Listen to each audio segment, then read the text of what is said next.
जय हिंद दोस्तों। मैं रितेश कुमार श्रीवास्तव आपका अपने चैनल पे स्वागत करता हूं। दोस्तों, जैसा कि आप लोगों को पता होगा, टेक्निकल सीरीज के अंतर्गत हमने बहुत सारे वीडियोज अपलोड किए हैं। उसी क्रम में आज बारी है एमएस एक्सेल के इंसर्ट टैब के बारे में। ये प्लेलिस्ट के बारे में हम आप लोगों को बताएंगे कि इंसर्ट टैब का यूज हम कैसे करें। तो उसके लिए हमें क्या करना होगा, जैसे आप ये देख पा रहे होंगे कि इंसर्ट टैब ये जो है, ये इंसर्ट टैब है और इसका यूज हमें बताना है आप लोगों को आज। तो इसके लिए हम सबसे पहले क्या करेंगे, आप ये देख पा रहे होंगे कि इंसर्ट टैब के अंतर्गत ऐसे इंसर्ट टैब के अंतर्गत आप बहुत सारे अलग अलग ब्लॉक देख रहे हैं। ये ब्लॉक आपको, ये सारे ब्लॉक है, जैसे table block, illustration, chart, link, text, ये सारे ब्लॉक्स हैं। ये है टेबल, इलस्ट्रेशन, चार्ट, लिंक और टेक्स्ट। इस ब्लॉक में सबसे इंपॉर्टेंट जो चीज है हमें ये बताना है, टेबल में पाइवट टेबल और पाइवट टेबल का यूज करना, और पाइवट टेबल में ही पाइवट चार्ट का यूज हम कैसे करेंगे ये हम आपको बताएंगे। तो चलिए चलते हैं और देखते हैं पावर एमएस एक्सेल के इंसर्ट में टेबल का यूज करना। तो उसके लिए हम शीट 1 पे एक डाटा टाइप करके पहले से ही रखे हैं ताकि ज्यादा समय न लगे, और उसके इसमें हमें आप लोगों को बताना है, इसका यूज करके बताना है हमें कि कैसे हम इसका यूज करेंगे इस एमएस एक्सेल में। तो जैसे मान लीजिए कि हमारा कर्सर अभी यहाँ पे है, हम नेम पे कर्सर रखे हुए हैं अपना। पाइवट टेबल पे जाते हैं, पाइवट टेबल पे ये करते हैं। अब पाइवट टेबल पे जैसे हमने क्लिक किया तो यहाँ पर एक ये ऑप्शन आया, क्रिएट पाइवट टेबल, ये, और ये कह रहा है कि choose where you want to pivot table report to be place, यानी जब इसका रिपोर्ट निकलेगा तो ये कहाँ प्लेस हम करेंगे, इसके लिए है। तो अगर हम न्यू वर्कबुक पे चाहेंगे तो हम न्यू वर्कबुक पे क्लिक है, ऑलरेडी कर देंगे। अगर हम जिस पे काम कर रहे हैं इसी पे चाहते हैं तो एग्जिस्टिंग वर्कबुक पे कर देंगे। अच्छा, जैसे ही हम एग्जिस्टिंग वर्कबुक पे करेंगे तो ये लोकेशन हमसे मांगेगा, तो हम ये लोकेशन दे देते हैं और ओके करते हैं। आप देख पा रहे होंगे कि इधर ये जो है, ये मेरा जो पहले से बनाया हुआ रिपोर्ट है, और यहाँ पर ये पाइवट टेबल का ये रिपोर्ट आ गया। अब अगर मान लीजिए कि हम नेम वाइज इसको देखना चाहते हैं तो हम नेम वाइज ऐसे देख सकते हैं। ये अंकित, अंशु, भोला, चंद्र प्रकाश, धर्मेंद्र कुमार, जया, जिशान, जूही, खुशबू खातून, खुशी कुमारी, मेघा, ये सब हमारे ऑफलाइन स्टूडेंट है। उसके बाद हम अगर डिपार्टमेंट चाहें कि हम डिपार्टमेंट का यूज देखें तो डिपार्टमेंट वाइज कि अंकित कुमार किस डिपार्टमेंट का है तो इलेक्ट्रॉनिक डिपार्टमेंट का है, अंशु कुमारी किस डिपार्टमेंट का है तो स्टेशनरी का है, भोला किस डिपार्टमेंट का है तो इलेक्ट्रॉनिक का है, ये चंद्र प्रकाश किस डिपार्टमेंट का है तो केमिकल का है। अगर हम इनके नेम और डिपार्टमेंट के अलावा सेल भी देखना चाहें तो आप देख पा रहे होंगे कि हम इधर से थोड़ा सा टेबल ये डिलीट कर लेते हैं, यहाँ पर उसका सेल भी हमें शो अप कर रहा है, ये आप देख पा रहे होंगे। तो इस तरीके से हम देख सकते हैं, और ये ग्रांड टोटल, इसका टोटल हमको यहाँ पर बता देगा, टोटल सेल का। और अगर हम चाहें कि नहीं हम सिर्फ ये देखें यहाँ से, तो हम नेम, डिपार्टमेंट और उसका जो सेल है वो देख सकते हैं। तो ये हो जाएगा हमारा इंसर्ट टेबल के अंतर्गत, इंसर्ट टैब के अंतर्गत पाइवट टेबल का यूज। अब पाइवट चार्ट का यूज हम कैसे करें हम ये बता देते हैं आपको। पाइवट चार्ट का यूज करने के लिए हमें क्या करना होगा, जैसे हम इतना दूर सेलेक्ट कर लिए और ये हमारा डाटा है, हम यहाँ पर क्लिक किए हुए हैं और पाइवट चार्ट पे हम जाते हैं।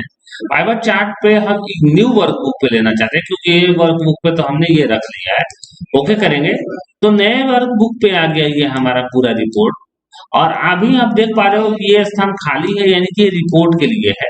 तो हम यहाँ पर नेम पे क्लिक करेंगे तो नेम यहाँ पर आ जाएगा, डिपार्टमेंट करेंगे, सेल करेंगे, और उसके अनुसार यहाँ पर एक ये डाटा हमें शो अप कर देगा, जो आप देख पा रहे होंगे कि इलेक्ट्रॉनिक डिपार्टमेंट का सबसे ज्यादा ये है, ठीक है ना, अंशु कुमारी का स्टेशनरी का ये है, इलेक्ट्रॉनिक का ये है। टोटल डाटा हमें बहुत ही आसानी से शो अप कर देगा।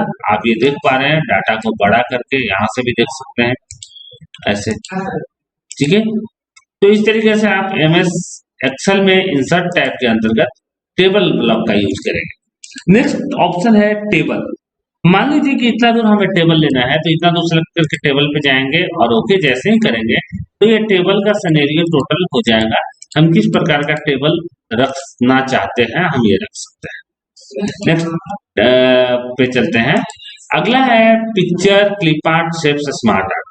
दोस्तों जैसा कि आप लोग को पता होगा, हमने जब एमएस वर्ड बताया है और पावर पॉइंट बताया है उसमें भी इन सभी टूल्स के बारे में हमने जिक्र किया है। अगर आप लोग वीडियोज नहीं देखे होंगे तो जरूर जाकर के हमारे प्लेलिस्ट के माध्यम से देख लीजिए। अभी हम आपको पिक्चर बताने जा रहे हैं। पिक्चर में हम क्लिक करेंगे जैसे ही, तो यहाँ पे हम देख पा रहे होंगे आप कि इस तरीके से हमने कुछ पिक्चर रखे हुए हैं अपने लैपटॉप में। जैसे हम इस पिक्चर का यूज कर सकते हैं, जैसे ये रहा पिक्चर और ये पिक्चर रहा। हम पिक्चर को कॉर्नर से पकड़ के छोटा भी कर सकते हैं। पिक्चर थोड़ा सा बड़ा ज्यादा हो गया है, इसको हम छोटा कर लेते हैं।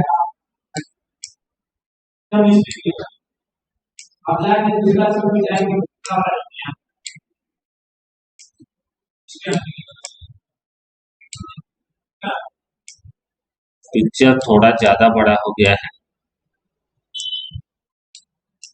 हम यहीं से अभी ऐसे तो इसको डायरेक्ट भी छोटा किया जा सकता है, बट हम कॉर्नर से ही कर रहे हैं पिक्चर को छोटा।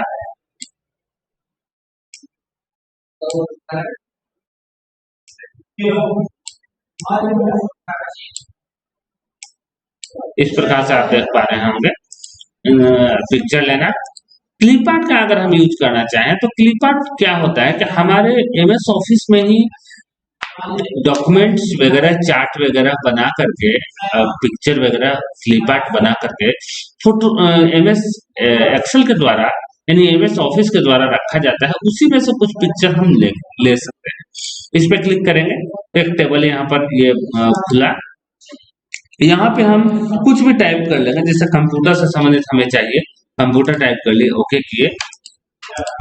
अब देख लीजिए आप कंप्यूटर से संबंधित हमें पिक्चर यहाँ पर दिखाई दे रही है, तो हम ये ले सकते हैं।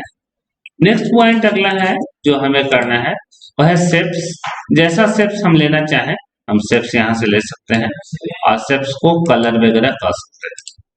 नेक्स्ट पॉइंट में हम चलेंगे तो अगला है स्मार्ट आर्ट। स्मार्ट आर्ट में भी आप बहुत सारे कैटेगरीज बने हैं, जैसे ऑल का है, लिस्ट है, प्रोसेस है, साइकिल है, एनर्जी है, रिलेशनशिप है, मैट्रिक्स है, पिरामिड है। तो हम इसमें से जो भी चाहें हम वो ले सकते हैं और इस तरीके से हम अपना चार्ट यहाँ पर टाइप भी कर सकते हैं। जैसे हम यहाँ पर टाइप कर रहे हैं कंप्यूटर, यहाँ पर कर रहे हैं माउस, यहाँ पर कर रहे हैं कीबोर्ड, यहाँ पर कर रहे हैं लैपटॉप।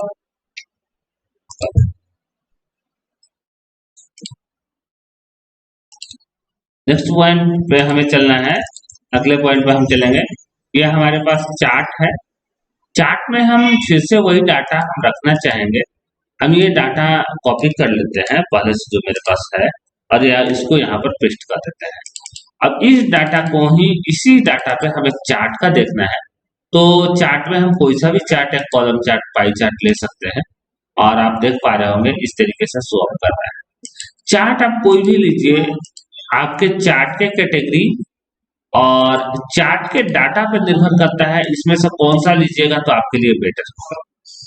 वैसे तो चार्ट कोई सा भी अप्लाई किया जा सकता है, बट आपके कैटेगरी में ज्यादातर निर्भर करता है कि किस चार्ट, कौन से कैटेगरी पे कौन से चार्ट आपको ज्यादा बेटर तरीके से समझ में आ जाएंगे या आप शो अप करा सकते हैं। हमने इस वाले को लिया है, आप चाहें तो अपनी इच्छा अनुसार दूसरा भी ले सकते हैं। नेक्स्ट सीट पे जब हम चलते हैं तो हमें हाइपरलिंक के बारे में बताना है। और हाइपरलिंक क्या होता है कि हाइपरलिंक एक वेब पेज क्रिएट कर देता है, लिंक क्रिएट कर देता है। तो हम इसे यहाँ पर हाइपरलिंक पे जाते हैं और यहाँ पर कोई हम डेटा रखे हुए हैं, देख लेते हैं। अगर कोई डाटा रखा हुआ है तो यहाँ पर हम ये लोन अमाउंट का डाटा है, मान लीजिए ये फाइल अगर हमें ओपन करना है तो कंट्रोल के साथ इसको हम ऐसे ही ओपन करेंगे तो ये ओपन हो जाएगा। ये आईपीएमटी और बीपीएमटी का है। तो इस तरीके से हम एमएस एक्सेल के इंसर्ट में हाइपरलिंक तक का यूज कर लिए। अब हम अगला आपको बताने जा रहे हैं टेक्स्ट बॉक्स। टेक्स्ट बॉक्स के माध्यम से आप कुछ भी टाइप कर सकते हैं आसानी से, और टाइप करने के बाद जैसे आप चाहें तो उसे अपने हिसाब से एडजस्ट कर सकते हैं, बड़ा कर सकते हैं, अपने हिसाब से उसे एडजस्ट कर सकते हैं।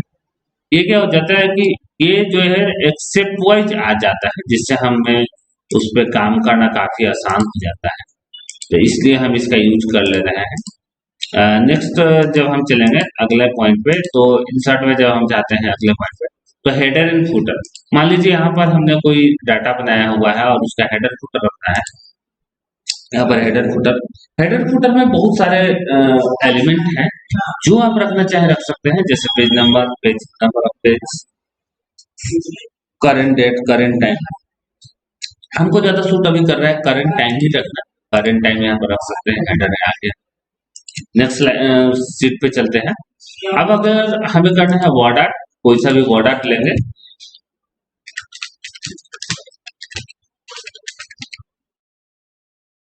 वर्ड आर्ट हमने कर लिया ऐसे। फिर इसके बाद हमें अगर मान लीजिए कि वो करना है सिग्नेचर लाइन का यूज करना है, तो सिग्नेचर लाइन में देखिए आपको क्या करना है। सिग्नेचर लाइन बेसिकली क्या होता है कि एक सिग्नेचर लाइन क्रिएट करने के लिए होता है।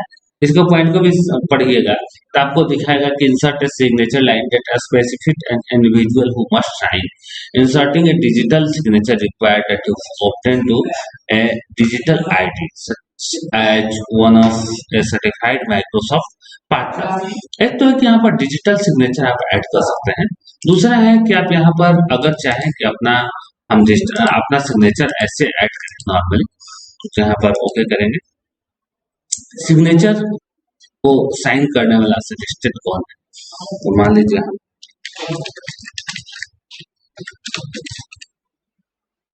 सिग्नेचर का टाइटल क्या है,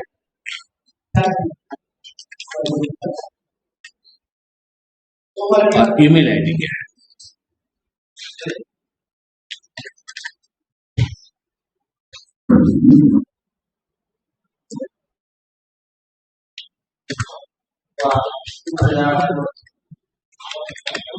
ओके करेंगे। इस प्रकार से हमारा सिग्नेचर ऐड हो गया और हमें शो कर रहा है। यहाँ पर पॉइंट्स भी दिखाई दे रहे हैं इसके चारों तरफ, हम चाहें तो उसे एडजस्ट भी कर सकते हैं आसानी से।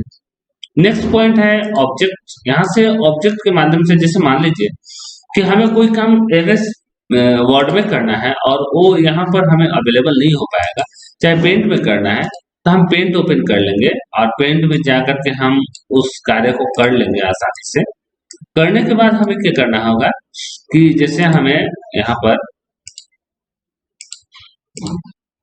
हमने ऐसा कर लिया और हमने पेंट में जाके अपना काम कर लिया। करने के बाद क्लोज जैसे ही करेंगे तो जो डाटा है आपका एक्सेल में शो अप कर देगा। यानी कि अगर आपको लग रहा है कि इसमें हम वो कार्य को नहीं कर सकते तो दूसरे एप्लीकेशन में भी जा करके ऑब्जेक्ट के माध्यम से कर लीजिएगा, और करने के बाद वो ऑटोमेटिकली इंसर्ट हो जाएगा आपके करंट वाले एप्लीकेशन सॉफ्टवेयर में। तो इस तरीके से ऑब्जेक्ट का यूज कर सकते हैं।